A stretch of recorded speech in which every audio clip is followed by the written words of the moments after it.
Oke, alamatnya sejali-lrt3.kemdikbud.go.id. Silahkan masuk, bisa masukkan username dan password, klik masuk. Oke, nah di sebelah kiri ada beranda usulan JAD dan keluar. Jadi Bapak Ibu klik usulan JAD, klik draft. Nanti akan tampil karena belum pernah mengusulkan sehingga belum ada usulannya. Nah, Bapak Ibu tinggal klik tambah data di sebelah kanan atas. Nah, di sini kebetulan akun yang saya pakai akun dosen yang sebelumnya memiliki jabatan fungsional lektor 200. Jadi dari lektor 200 bisa naik jabatan secara reguler ke lektor kepala atau loncat jabatan ke guru besar. Nah, kita pilih yang reguler saja. Nah, di sini sudah ada persyaratan-persyaratan yang tadi sudah disampaikan oleh Ibu Tuti melalui paparannya. Bapak Ibu bisa melihat di sini persyaratannya, lalu klik masuk. Nah, di aplikasi Sejali 3 yang tadi sudah saya sampaikan bahwa di sini ada catatan untuk sinkron data dari PDDikti. Jadi ketika Bapak Ibu melihat data Bapak Ibu di sini data dosen belum sesuai, silakan Bapak Ibu klik sinkron data PDDikti. Jadi setelah usulan perubahan data Bapak Ibu itu diusulkan melalui aplikasi Sister, lalu divalidasi oleh admin perguruan tinggi, lalu disetujui oleh LLDikti. Nah, batas waktu maksimal untuk tampil di aplikasi BKD itu adalah 2 kali 24 jam. Jadi 2 hari ya Bapak Ibu. Sehingga kalau sudah terlihat di aplikasi Sister bahwa ajuan perubahan data Bapak Ibu sudah disetujui, silahkan klik sinkron. Kalau belum mungkin dicoba selama 2 hari untuk klik sinkron data PDDikti. Nah, ini untuk sinkron data PDDikti ini untuk profil, untuk riwayatnya yang bawah untuk sinkron data riwayat pendidikan. Nah, ini data dosen Bapak Ibu. Ya, untuk dosen non PNS diklik strip saja, diisi strip ya, dipastikan datanya sudah benar, pendidikan pada pangkat sebelumnya misalnya S3, jabatan usulannya misalnya mau ke lektor kepala 700, kita submit. Oke, setelah disubmit nah,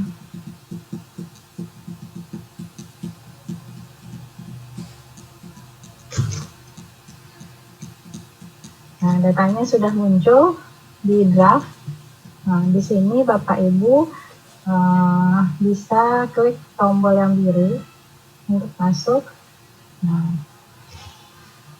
ini sudah ada data dasar mata kuliah riwayat pendidikan bidang A sampai D sampai log. Nah, di sini Bapak Ibu silahkan memasukkan data-data Bapak Ibu. Nah, untuk masa kerja dari PMT pada PAK jabatan sebelumnya, jadi Bapak Ibu sudah punya PAK sebelumnya, dilihat masa kerja barunya itu kapan. Nah, di sini bisa dimasukkan masa kerjanya. Disesuaikan dengan PAK yang Bapak Ibu punya. Nah, sudah masuk. Lalu kalau memang pendidikannya masih salah bisa diubah. Kalau usulannya mau berubah misalnya setelah melakukan input data di Sijali, melihat resumenya ternyata tidak cukup untuk lektor kepala 700, mungkin diubah menjadi lektor kepala 550 agar memenuhi. Nah, itu bisa. Nah, kita lanjut ke, nah ini tadi tombol sinkron data PDDikti ini untuk mengupdate data identitas dosen. Nah, untuk mata kuliah juga ada sinkron data pengajaran. Jadi kalau memang belum sesuai riwayat pengajarnya dengan yang di PD Dikti, silakan Bapak Ibu klik sinkron data pengajaran. Kalau setelah diklik sinkron belum sesuai juga, mungkin dilihat di PD Diktinya sudah muncul atau belum. Kalau belum, silakan menghubungi admin perguruan tingginya. Kalau belum sesuai sama SK juga sama, silakan menghubungi admin perguruan tingginya agar data mengajar Bapak Ibu ini sesuai dengan SK mengajar yang Bapak Ibu terima. Oke, riwayat pendidikan. Untuk riwayat pendidikan, kami memang mintakan lagi ijazah dan transkrip Bapak Ibu dari pendidikan S1 sampai pendidikan terakhir. Silahkan di-upload kembali karena di sini untuk data kami hanya bisa tarik datanya, tapi kami belum bisa menarik file dari PD Dikti, sehingga untuk ijazah Bapak Ibu harus upload ulang karena keperluannya adalah untuk tim penilai melihat ijazah Bapak Ibu. Nah, di sini ada tanggal lulus dan ada tanggal penerbitan ijazah. Nah, untuk tanggal penerbitan ijazah ini dapat diisi manual melalui aplikasi Sijali. Jadi beberapa ijazah itu ada 2 tanggal yang berbeda. Jadi ada tanggal yudisium dan ada tanggal yang ada di atas tanda tangan ijazahnya. Untuk tanggal penerbitan ijazah ini adalah tanggal yang ada di atas tanda tangan pada ijazah Bapak Ibu. Jadi di sini dimasukkan saja tanggalnya sesuai dengan ijazah yang Bapak Ibu upload. Ya, jadi ini harus terisi tanggal penerbitan ijazahnya karena keperluannya adalah untuk pencetakan PAK. Oke, kita lanjut ke bidang A. Ya, jadi di sini di bidang A prosesnya Bapak Ibu tinggal apabila baru lulus S3, silakan masukkan ijazahnya kembali di bidang A karena untuk memasukkan nilai ijazah. Ya, tapi kalau ijazahnya sudah digunakan di jabatan fungsional sebelumnya, tidak perlu masukkan ijazah kembali di bidang A. Uraian kegiatannya di sini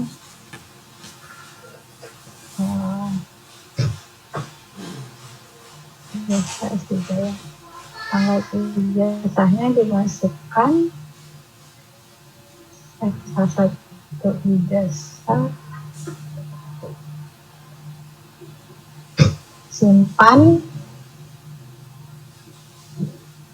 Nah, di sini selain transkrip dan ijazah yang harus diupload, ditambahkan upload file disertasi. Ya, jadi kami ingin melihat bahwa jurnal yang Bapak Ibu buat itu apakah ada kaitannya dengan disertasi yang Bapak Ibu yang untuk ijazah S3. Nah, ini silahkan diupload, ya, scan ijazahnya.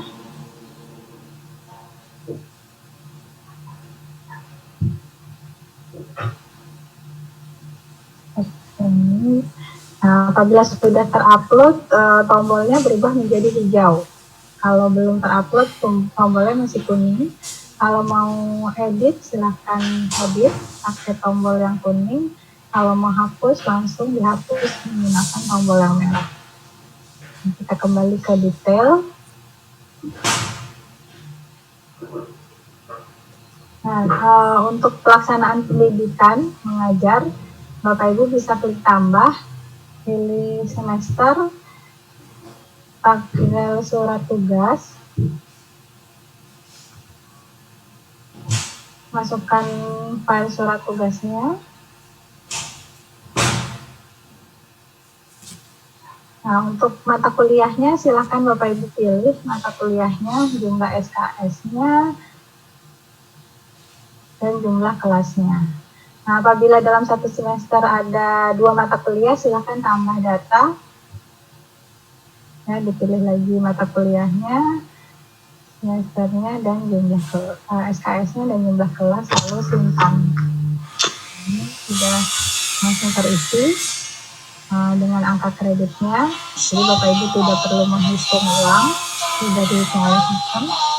Kita kembali ke detail usulan dosen. Nah, itu tadi bidang A. Untuk bidang B, prosesnya sama seperti bidang A. Jadi hanya klik tombol yang biru. Misalnya punya jurnal terindeks pada basis data internasional. Nah, klik tambah. Lalu pilih semester, tahun dasar akademiknya tahun berapa, jumlah penulisnya, penulis keberapa, apakah koresponden. Untuk nilai peer review, dia sudah ada di sini maksimalnya 20 untuk poin yang ini. Jadi Bapak Ibu masukkan rata-rata dari 2 peer review, karena untuk jurnal harus minimal ada 2 peer review. Jadi Bapak Ibu masukkan nilai rata-rata dari kedua peer review. Misalnya nilai rata-ratanya adalah 16. Judulnya silahkan diisi judul jurnalnya, tanggal publish jurnalnya, satuan hasil, alamat web jurnalnya silahkan dimasukkan. Lalu peer review-nya dimasukkan ke repository. Jadi kami mintakan linknya saja di sini. Nah, untuk khusus jurnal internasional, kami juga minta cek similarity-nya. Jadi dimasukkan ke repository juga, masukkan linknya. Untuk bukti review artikelnya ini opsional. Keterangannya apabila ada URL yang terproteksi atau harus menggunakan user dan password, silahkan dimasukkan di sini. Berkas upload apabila ada jurnal yang bisa di PDF-nya yang bisa diupload, silahkan juga diupload. Untuk maksimal file itu adalah 5 MB ekstensi PDF. Jadi untuk semua file di aplikasi Sijali ini untuk diupload itu maksimal 5 MB dengan ekstensi PDF. Kita simpan. Ya, sudah berhasil ditambah. Ya, Bapak Ibu bisa melakukan edit dengan tombol yang kuning. Silahkan kalau mau edit. Lalu bisa langsung hapus kalau memang tidak jadi digunakan. Nah, ini untuk bidang B. Untuk C, prosesnya sama.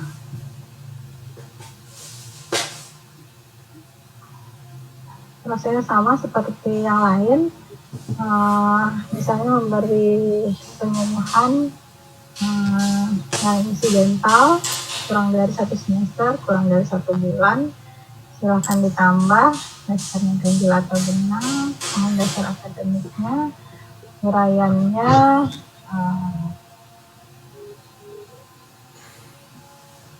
penyuluhan, di mana ini uraiannya silakan deskripsi penyuluhannya seperti apa dituliskan di uraian, tanggalnya sama satuan hasilnya yaitu 1 dokumen.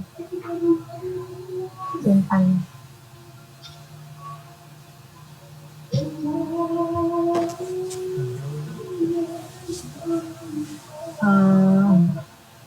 Kita stop dulu sebentar ya Pak, ada sebentar ya Bapak Ibu.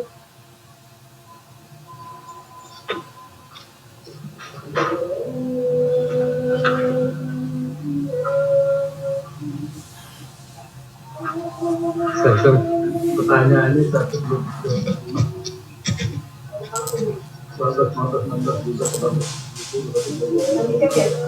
pasti ya lewat chat. Kayaknya tenang ini banget ya apa yang